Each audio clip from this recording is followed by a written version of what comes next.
Merci. La parole est à Guy Texier, syndicaliste.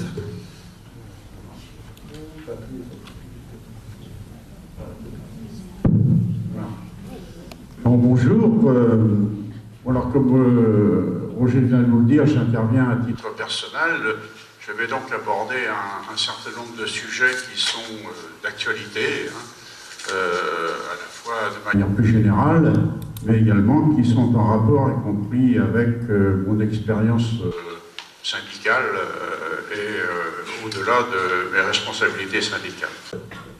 L'histoire de la laïcité en France est un long et dur combat depuis des siècles, et on peut dire un fleuve de larmes et de sang d'un peuple pour le droit à la liberté de conscience pour tous les citoyens qui assurent aujourd'hui le vivre ensemble entre athées, agnostiques et croyants.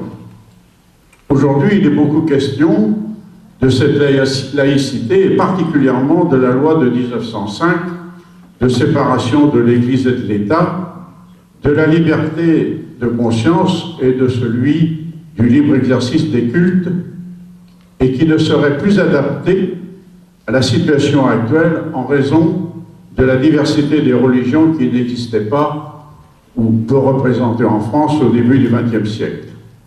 C'est ainsi que des collectivités territoriales publiques ont décidé d'édifier des crèches dans des espaces publics et que des jugements différents ont été rendus et qui ont fait l'objet d'appels tout aussi inquiétants.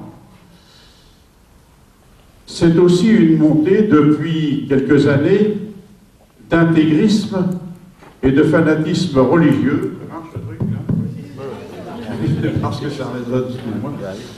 Et de fanatisme religieux contestant des lois républicaines sur des sujets sociétaux tels que le mariage pour tous, le droit à l'interruption volontaire de grossesse, la fin de vie dans la dignité, les programmes scolaires, la culture avec certains films comme La dernière tentation du Christ de Scorsese, ou de pièces de théâtre qui, pour certains, porteraient atteinte au sacré en confondant et en mélangeant ce qui est culturel et cultuel. C'est au nom du fanatisme religieux que des criminels ont commis les attentats des 7 et 9 janvier en assassinant des caricaturistes coupables à leur esprit d'avoir porté atteinte au sacré du prophète ou parce qu'ils étaient juifs. Ces actes ne manquent pas d'inquiéter dans une période où manifestement l'instrumentalisation de la laïcité est utilisée par ceux qui ont à la fois abandonné le combat laïque et ceux qui combattent la laïcité au nom du modernisme et qui revendiquent en fait plus de répression plutôt que de retisser un lien social qui est aujourd'hui rompu. Pour tout cela, la loi de 1905 doit s'adapter aux faits religieux et non le religieux qui doit respecter les lois de la République. Comme si la loi de 1905 concernait que les croyants. La loi de 1905 concerne tout autant les athées, les agnostiques, les croyants. C'est une loi républicaine qui doit être respectée par tous les citoyens de notre pays.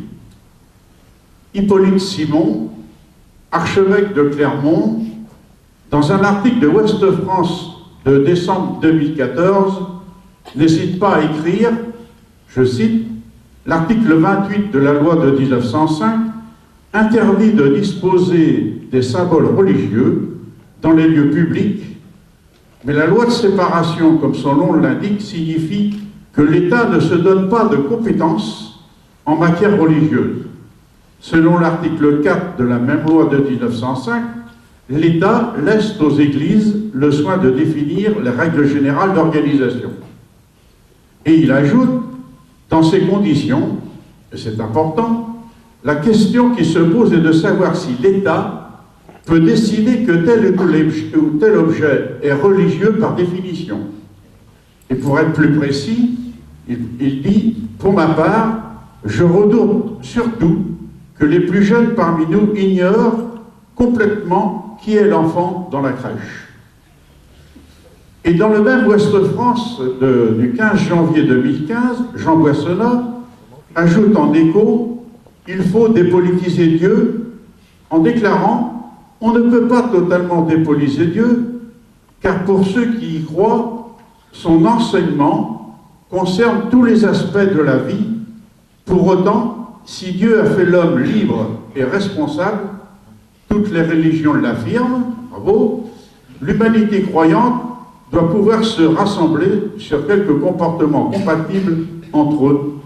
Ainsi naîtra, dit-il, lentement, un socle démocratique universel. C'est aussi cela la mondialisation. En fait, hors Dieu, point de salut, et l'humanité ne peut être que croyante. Certes, et vous le comprendrez bien, il n'est pas dans mon intention de trancher dans le postulat qui sans doute ne trouvera jamais de réponse. L'homme est-il une création de Dieu ou Dieu est-il une création de l'homme? Athées, agnostiques ou croyants apporteront leur réponse qui est du domaine du privé. Le terrorisme dont ont été victimes nos amis de Charlie Hebdo ou de l'Hypercacher témoigne d'une resurgence du fanatisme ou des fanatismes religieux que l'on croyait appartenir au passé. Mais qu'est-ce qu'un fanatique? Voltaire écrivait dans ses lettres philosophiques: le fanatique est celui qui ne tient aucune distance entre son être et ses croyances. Quand ses croyances sont mises en cause, il croit que c'est une atteinte à sa personne. Pour illustrer mon propos concernant le Concordat, par exemple, de 1801, toujours, attendez, je vais dû me planter quelque part, non, c'est bien ça, en Alsace-Moselle, avec les lois de 1873, sous administration allemande, outre les officiants des cultes, les salariés, femmes de ménage, employés administratifs, chargés de travaux sont payés par l'État républicain, mais ne sont pas considérés comme des fonctionnaires et ne bénéficient pas du statut de la fonction publique. Ils sont en fait dans une zone de non-droit, ils sont des agents non titulaires, révocables à tout moment, ils ne bénéficient pas, par exemple, du supplément familial. Ils sont environ 150 employés par l'évêché de Metz, auxquels il faut rajouter ceux des autres cultes, luthériens, réformés, judaïques. Les 150 employés de l'évêché ont décidé de former un syndicat CGT pour défendre leurs intérêts, alors que le ministre de l'Intérieur est officiellement leur employeur, puisque c'est lui qui assure les salaires, mais c'est l'évêché qui est l'employeur par mandat. Celui-ci ne répond pas à la demande des salariés de former un syndicat et la possibilité d'élire des représentants du personnel par des élections professionnelles, comme le prévoit la loi. L'action syndicale est un droit constitutionnel français et européen, et l'État ne répond pas non plus. La CGT a donc décidé de saisir le tribunal administratif dans un premier temps pour effectivement trouver une solution à cette situation.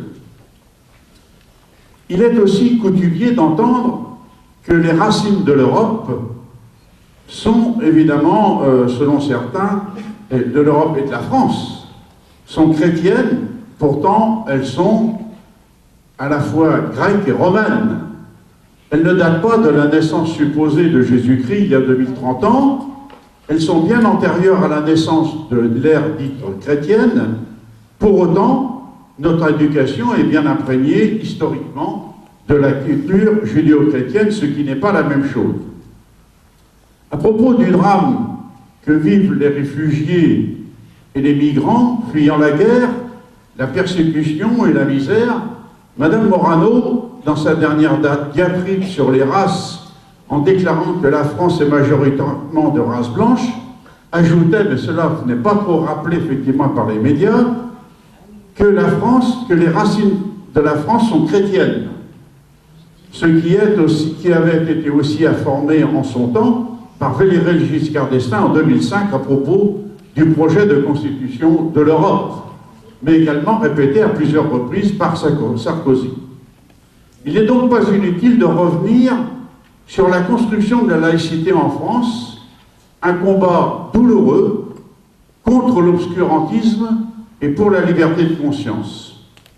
L'archevêque Hippolyte Simon est une personne qualifiée dans son domaine pour savoir que la tradition fait remonter à saint François d'Assise l'usage d'aménager au temps de Noël des représentations de la scène de la Nativité dans les églises, exactement en 1223, et qu'il s'agit bien là d'un acte cultuel qu'il ne faut pas confondre avec tradition et culturel.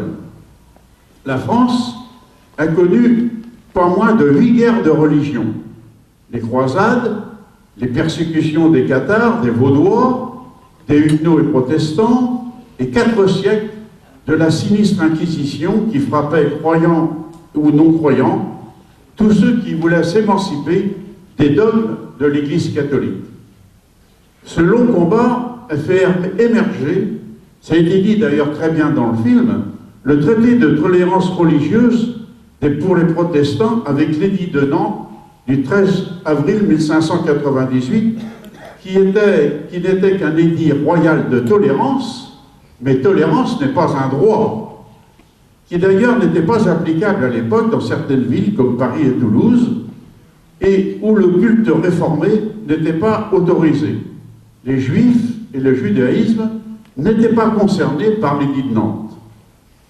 En 1685, l'édit de Nantes est révoqué et la religion catholique redevient la religion d'État sous le dogme de Louis XIV, un roi, une loi, une foi.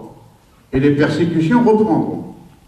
Tout au long du XVIIIe siècle, les combats des peuples pour la liberté de conscience seront soutenus par les philosophes du siècle des Lumières. C'est la Révolution française de 1789 et le droit civil qui a fait faire le grand bond de la liberté de conscience avec la Constitution de 1791 qui accorde à tous les citoyens le droit à la liberté de conscience et à la liberté de culte pour toutes les religions. Mais le concordat de Napoléon avec le pape Pie VII, en restaurant les privilèges publics pour 3 religions, catholiques, réformées et israélites, constitue une régression par rapport à l'œuvre de laïcisation de la Convention. En échange, le pape reconnaissait la République et le clergé était rémunéré par l'État qui procédait à la nomination des évêques. Le concordat fut appliqué en France jusqu'à la loi de séparation des églises et d'État de 1905. Il n'est toujours pas appliqué d'ailleurs, et la loi de 1905 n'est toujours pas appliquée en Alsace-Moselle, qui était en 1905 sous administration allemande. Et en Alsace-Moselle, aujourd'hui, les 3 religions ont le privilège d'être salariés, subventionnés et enseignés dans les écoles publiques. En 1852, à l'occasion du vote de la loi Fallou sur le financement des écoles confessionnelles, Victor Hugo, alors député et croyant, lance son fameux « Je veux l'État chez lui et l'Église chez elle ».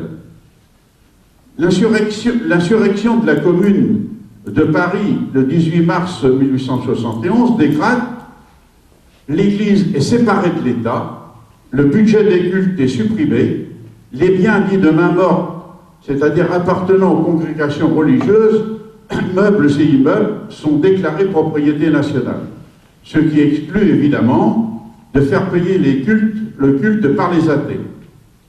Les décisions de la Convention de 1791 et de la Commune de Paris constituent le socle de la loi de 1905 que les milieux les plus réactionnaires voudraient aménager pour répondre à leur volonté d'instrumentalisation de la laïcité à des fins de construction d'une société encore plus soumise aux dogmes, y compris du capitalisme.